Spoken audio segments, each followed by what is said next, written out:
Hal yang menarik di sini ialah bahwa pergandaan itu sebenarnya terjadi bukan di tangan Yesus. Yesus adalah sumber pergandaan, tetapi pergandaan itu jadi di tangan murid-murid. Markus 6 ayat 41. Dan setelah ia mengambil 5 roti dan 2 ikan itu, ia menengadah ke langit dan mengucap berkat. Lalu memecah-mecahkan roti itu dan memberikannya kepada murid-murid supaya dibagi-bagikan pada orang-orang itu. Begitu juga kedua ikan itu dibagi-bagikannya kepada semua mereka. Jadi saudara, 5 roti 2 ikan Tuhan Yesus pecah-pecahkan. Yesus hanya memecah-mecahkannya, lalu dibagikan pada ke-12 murid. Lalu kemudian murid itu mengambil dan dia bagikan. Setiap kali dibagikan, apa yang mereka pegang itu tidak pernah habis. Dia bagikan, itu ada lagi. Dia bagikan, itu ada lagi. Dia bagikan, itu ada lagi. Dia bagikan, itu ada lagi. Nah, saudara, mereka mungkin terkejut melihat, tadi aku pegang cuma sekitar 5 potong, potongan kecil. Tetapi setiap kali ku bagikan, ada lagi, 5 lagi. Ku bagikan lagi, kok jadi 6. Seharusnya kalau 5 dibagikan jadi 4, jadi 3, jadi 2, jadi 1. Tapi begitu dibagikan, dia tetap ada 5. Begitu dibagikan jadi lebih banyak. Sayang, Tuhan mau hal yang sama jadi di tanganmu. Saudara akan terkejut. Saudara memberi pada Tuhan, nah saudara melihat, loh kok beberapa waktu yang lalu aku pikir tabunganku berkurang. Kok sudah mulai, loh kok saudara berikan lagi, loh kok saudara berikan lagi. Dan saudara melihat di tangan saudara sudah ada pergandaan di dalam nama Yesus. Saya berdoa, tanganmu adalah tangan orang percaya. Tanganmu adalah tangan pelaku firman. Dan tanganmu ada pergandaan di tangan saudara. Apa yang Tuhan letakkan di tangan saudara tidak pernah habis. Dan dia akan terus mengalir, terus berganda sampai semua jiwa-jiwa diberkati. Yang menerimanya katakan, saya ya Tuhan. Jadilah pada saudara itu kemuliaan nama Tuhan. Kita berikan tepuk tangan bagi Tuhan Yesus. Haleluya. Nah, kalau saudara melihat ada pola Tuhan dalam mengadakan mukjizat pergandaan. Nah, saudara yang kasih, Tuhan Yesus bukan hanya mengadakan mukjizat pergandaan ini dengan 5 roti dan 2 ikan untuk memberi makan 5.000 orang laki-laki. Tetapi Tuhan Yesus juga menggandakan 7 roti dan beberapa ikan-ikan kecil dan memberi makan sekitar 4.000 orang. Jadi ini memang sudah dilakukan Tuhan Yesus dan bukan suatu hal yang baru. Jadi saudara, pergandaan ini memang betul-betul ada. Dan kalau Yesus melakukannya dahulu, Alkitab berkata Yesus Kristus tetap sama dahulu, sekarang, hingga selama-lamanya. Mengapa Tuhan memilih menggandakan makanan? Kenapa dia tidak memilih menggandakan rumah? Kenapa dia tidak memilih menggandakan keledai, sapi mungkin? Kenapa tidak menggandakan kuda? Oh, murid-murid berkata, capek jalan kaki Tuhan. Tenang, mana kuda yang ada padamu? Ini Tuhan, kuserahkan padamu. Oke. Dia berdoa mengucap syukur dan dia memberikan kuda itu kepada Petrus. Lalu dikatakan berikan pada temanmu. Lalu Petrus memberikan kudanya kepada Yohanes. Tiba-tiba jadi 2 kuda. Nah, saudara, tidak. Kenapa tidak kuda? Karena makanan melambangkan kebutuhanmu sehari-hari. Haleluya. Haleluya. Dan sekarang ini saudara, semua kita butuh uang. Yang mengerti katakan amin. Karena zaman dahulu saudara, alat tukar bukan hanya uang. Kita bisa barter barang dengan barang. Tapi sekarang ini saudara, uang sangat dibutuhkan. Hampir tidak ada lagi kita barter barang dengan barang. Betul ya saudara ya? Nah, saudara kasih dalam nama Yesus, itu sebabnya kebutuhan sehari-hari kita itu sangat dinilai dengan uang. Tuhan punya cara. Haleluya. Dan dia mau mengerjakannya. Saya berdoa ketika saudara memberi kepada Tuhan, saudara pasti pulang dengan 12 bakul penuh berkat-berkat Tuhan. Haleluya. Dalam Matius 15 ayat 34 sampai 38 ini bercerita tentang pergandaan 7 roti dan beberapa ikan kecil. Maka hari ini kita lihat ada beberapa pola. Yang pertama sekali memang harus ada orang yang menyerahkan pada Yesus. Walau minggu lalu kita sudah pelajari, hari ini kita lebih dalam lagi. Amin. Amin. Kalau tidak ada yang menyerahkan pada Yesus, jiwa-jiwa itu akan tetap kelaparan. Kalau tidak ada yang berkorban pada Yesus, jiwa-jiwa itu akan tetap kelaparan. Kalau tidak ada yang menyerahkan sesuatu pada Yesus, tidak ada pergandaan. Kalau Petrus tidak menyerahkan perahunya pada Yesus, mungkin Yesus akan mengajar dengan mengambang di atas air. Ya, dia bisa melakukannya. Yang mengerti katakan amin. Ya, dia bisa melakukannya, tidak ada masalah dengan Yesus. Tidak ada permasalahan dan tidak ada mustahil bagi Yesus. Tapi dia suka bekerja sama dengan kita. Kenapa? Karena dia mau memberkati kita. Tuhan bertanya bukan untuk menjebak engkau. Tuhan meminta bukan untuk mengurangi daripadamu. Tuhan bertanya, Tuhan meminta untuk mencari jalan bagaimana memberkati engkau. Haleluya. Nah saudara, kita gak bisa terus-menerus sama terus. Tuhan mengasihi kita sebagaimana adanya. Tapi kasih Tuhan itu tidak membiarkan kita tetap sebagaimana adanya. Harus ada perubahan, harus ada perubahan, harus ada perubahan. Dan perubahan itu membuat lebih meningkat, lebih meningkat, lebih meningkat, lebih meningkat. Haleluya.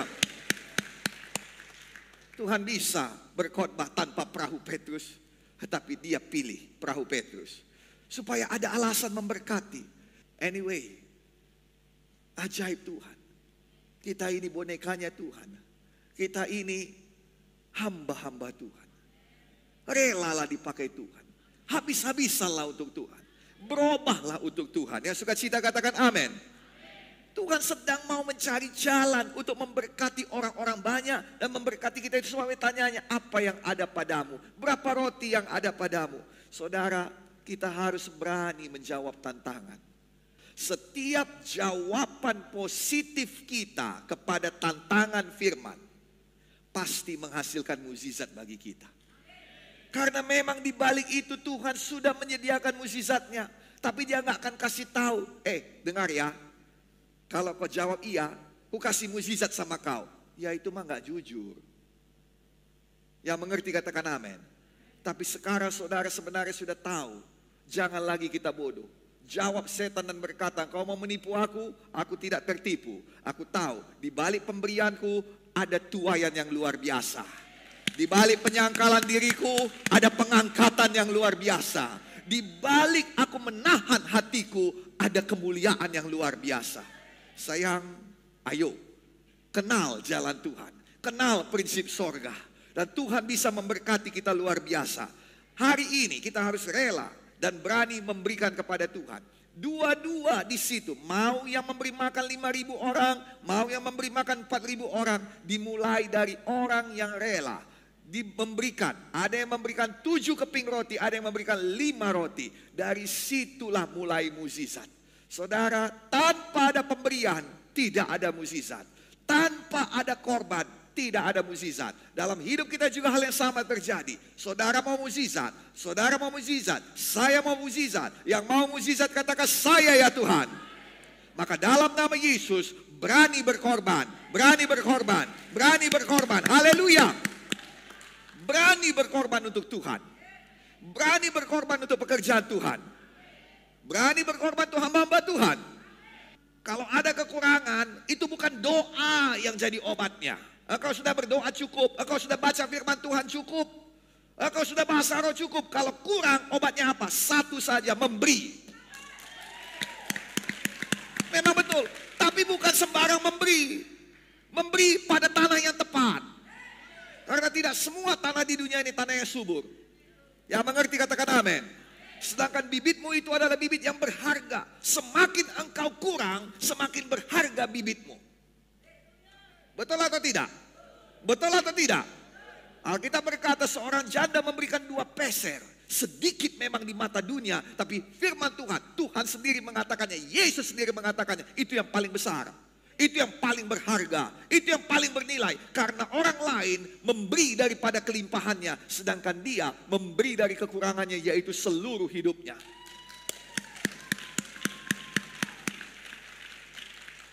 Saudara, saya ajari praise and worship. Minggu pertama, memberi kepada Tuhan. Saya buat amplop.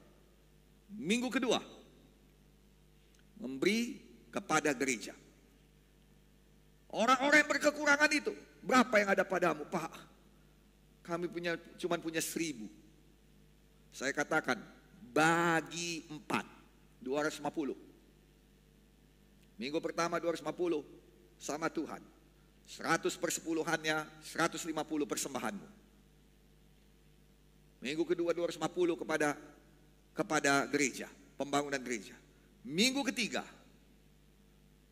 kepada hamba Tuhan, kepada saya, Bapak rohani. Minggu keempat kepada orang tuamu. Itu semua tanah yang subur. Nah, saudara, hari ini bisa saya tunjukkan buktinya. Sudah sekitar 20 tahun itu berlalu. Nah, saya belum berani membuka amplop-amplop mereka. Karena saudara tahu kita ngangkat amplop itu dimulai di praise and worship. Kita bagikan amplop. Saya waktu itu ingat saya berdoa, Tuhan, lihatlah. Kami memberi seperti janda dengan 2 peser itu. Tapi kami memberi dengan sepenuh hati. Lihat tangan yang diangkat. Lihat persembahan yang diangkat. Jadikan ini bibit unggul yang menghasilkan hingga 100 kali ganda sesuai janji. Nah, sayang mulai hari itu praise and worship berubah. Ada bagian kita untuk bertindak, ada bagian Tuhan untuk menggenapi janjinya. Saudara, ini firman Tuhan untuk bagian kita, untuk kita lakukan. Yesaya 54 ayat 2. Lapangkanlah tempat kemahmu, bentangkanlah tenda kediamanmu. Jangan menghemat, panjangkan tali-tali kemahmu, pancangkan kokoh-kokoh patok-patokmu. Saudara kasih dalam nama Yesus, ini bercerita tentang apa? Bercerita tentang hidupmu, kemahmu. Bercerita tentang tempat kediamanmu. Gereja ini rumah kita. Haleluya. Haleluya. Nah, saudara, bercerita tentang apa yang ditaruhkan Tuhan di tanganmu. Dan ini semua yang dikatakannya butuh pengorbanan. Gak ada orang yang renovasi rumah gak ada pengorbanan. Kita mau bangun gereja. Haleluya. Butuh pengorbanan. Amin, saudaraku. Dan saya memastikan di antara semua saudara yang berkorban, saya berkorban paling banyak. Saudara kan tahu, gak perlu dibuat di papan pengumuman Gideon Munte berkorban sekian M, gak perlu. Tapi saudara pasti tahu saya berkorban paling banyak. Kenapa? Karena nanti akan dibuktikan. Belum selesai, tunggu waktunya. Haleluya. Kalau soal itu saya sudah lihat dalam kehidupan bapak saya. Makin kurang uang kami, makin gila dia berkorban untuk Tuhan. Nah, saya lihat memang berkat kami pun gila. Tuhan kita tidak pernah bisa dikalahkan dalam hal memberi. Enggak usah macam-macam dengan Tuhan. Saya orang ekonomi dan saya selalu hitung-hitungan. Tapi saya tahu saudara, kalau saya berhitung, berkat saya pun bisa diperhitungkan. Betul.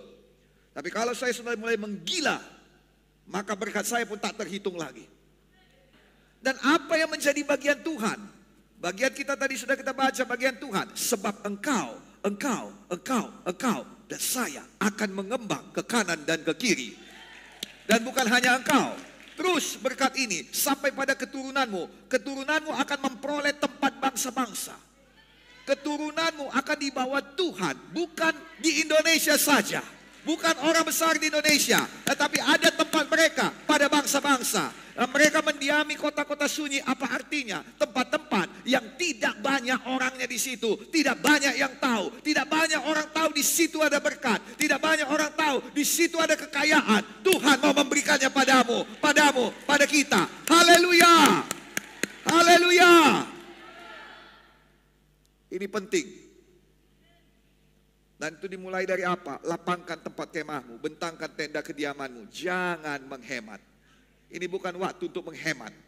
Kalau kita berkata ada orang menghemat luar biasa tapi tetap kekurangan, ada orang yang memberi secara luar biasa dan tidak pernah kekurangan. Haleluya. Pastikan di mana tempat engkau memberi adalah tanah yang subur. Kepada Tuhan, kepada pekerjaan Tuhan, kepada rumah Tuhan, pada hamba-hamba Tuhan, dan kepada orang tuamu. Tidak pernah gagal. Tidak pernah gagal. Saya ulangi, tidak pernah gagal. Firman Tuhan selalu berisikan bagian kita dan bagian Tuhan. Tuhan mengerjakan bagian kita sebagai bukti iman kita kepada firman Tuhan. Tuhan tidak akan bergerak di luar kalau memang kita bisa melakukannya. Kalau memang kita tidak bisa melakukannya, Tuhan akan bergerak di luar. Tidak ada yang bisa menyelamatkan dirinya sendiri. Tidak ada yang bisa mengampuni dirinya sendiri. Tidak ada orang yang bisa melepaskan diri daripada kutukan dan hukuman dosa. Itu sebabnya Tuhan bergerak di luar. Karena begitu besar kasih Allah akan dunia ini, maka dikaruniakannya anak yang tunggal, yaitu Yesus Kristus, sehingga barang siapa yang percaya padanya tidak binasa dan memperoleh hidup yang kekal. Kenapa? Karena memang manusia tidak bisa bergerak lagi. Manusia sudah terkungkung, manusia sudah habis. Maka Tuhan bergerak sendirian. Tuhan bergerak di luar. Itu sebabnya Nabi Yesaya berkata, aku tercengang, aku tertegun melihat tidak ada yang tampil. Bukan karena malas, bukan karena takut, karena memang gak ada lagi yang bisa kita lihat, gak ada lagi yang bisa kita buat. Maka aku pun datang dengan kekuatanku, tanganku yang membebaskan mereka. Kalau memang gak ada lagi yang bisa kita buat, sayang, Tuhan akan bekerja di luar. Tapi mengenai berkat, Tuhan tahu ada yang bisa kau buat. Mengenai pergandaan, Tuhan tahu masih ada yang bisa kau serahkan. Yang mengerti katakan amin. Haleluya. Semua kita punya sesuatu yang bisa diserahkan pada Tuhan. Semua kita punya 5 roti dan 2 ikan yang bisa diserahkan pada Tuhan. Iblis akan berkata-kata, apa gunanya? Iblis akan berkata-kata nggak ada artinya. Jangan dengarkan iblis. Tuhan sedang mencari alasan untuk memberkati engkau. Haleluya. Haleluya. Lukas 6 ayat 38. Beri dan kamu akan diberi. Jangan balik-balikkan. Jangan tawar-tawar. Tuhan, 5 roti 2 ikan. 1 sama you, 1 sama saya. Beri maka kepadamu diberi. You beri dulu lah Tuhan, baru saya bisa beri. Enggak sayang. Saudara tunjukkan dulu kepada Tuhan. Haleluya. Kembali lagi di sini, ada yang menjadi bagian kita, ada yang menjadi bagian Tuhan. Bagian kita adalah memberi kepada Tuhan dengan takaran yang baik. Bagian Tuhan adalah memberi kepada kita dengan takaran yang digandakan. Haleluya. Haleluya. Kita harus mengingat beberapa prinsip ini. Prinsip firman, Tuhan tidak pernah melampaui prinsipnya. Jangan paksa Tuhan karena gak akan pernah dia mau. Nomor 1 prinsipnya, Tuhan tidak pernah gagal menepati firman-Nya. Tuhan kita anti kegagalan, dia gak bisa gagal. Itu sebabnya pastikan kita tidak gagal melakukan bagian kita. Kenapa Tuhan belum bekerja? Karena kita belum melakukan apa-apa. Belum cukup pemberian kita. Kita tidak akan pernah dapat mengalahkan Tuhan dalam hal memberi. Ada Tuhan yang menjaga berkat-Mu. Engkau tidak bisa mengalahkan Tuhan dalam memberi. Gak bisa sayang. Dia terlalu kaya untuk kau kalahkan. Haleluya. Dia terlalu mengalir untuk kau lawan.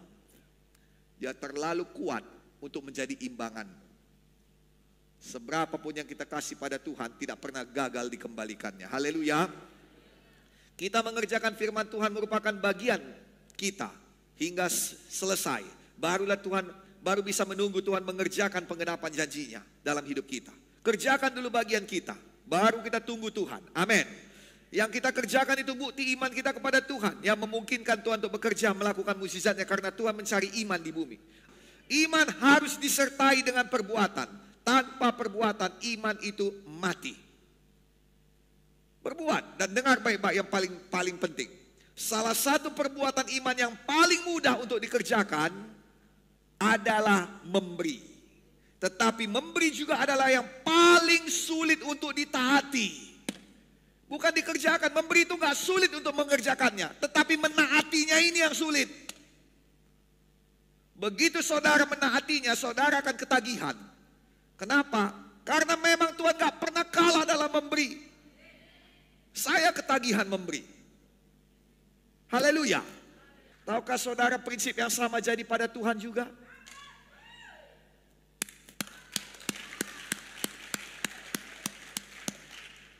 Bukan 1 jutamu, bukan 1 miliarmu yang membuat Tuhan tersenyum.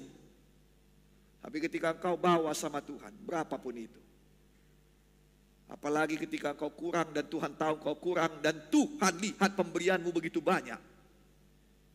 Dia bukan hanya tersenyum, tapi saya percaya Tuhan juga bisa meneteskan air mata. Karena Alkitab berkata juga Yesus pernah menangis. Haleluya. Haleluya. Ketika Maria menangis, Alkitab berkata Yesus ikut menangis. Hati Yesus bisa terjamah.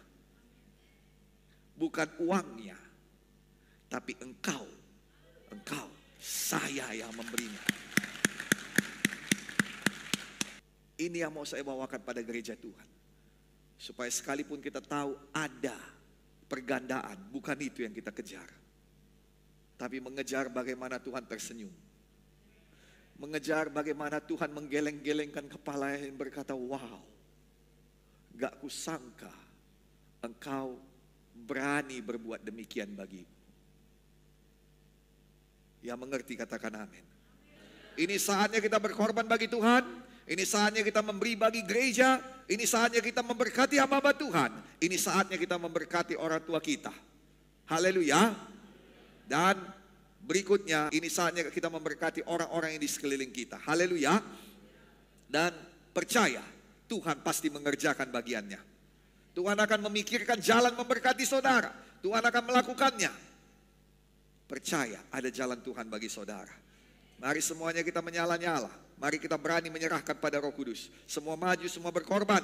Semua memberi pada pekerjaan Tuhan. Bagian kita laksanakan. Percaya Tuhan tidak pernah gagal melakukan bagiannya. Haleluya. Boleh kita berikan tepuk tangan bagi Tuhan Yesus. Adakah saudara menerimanya?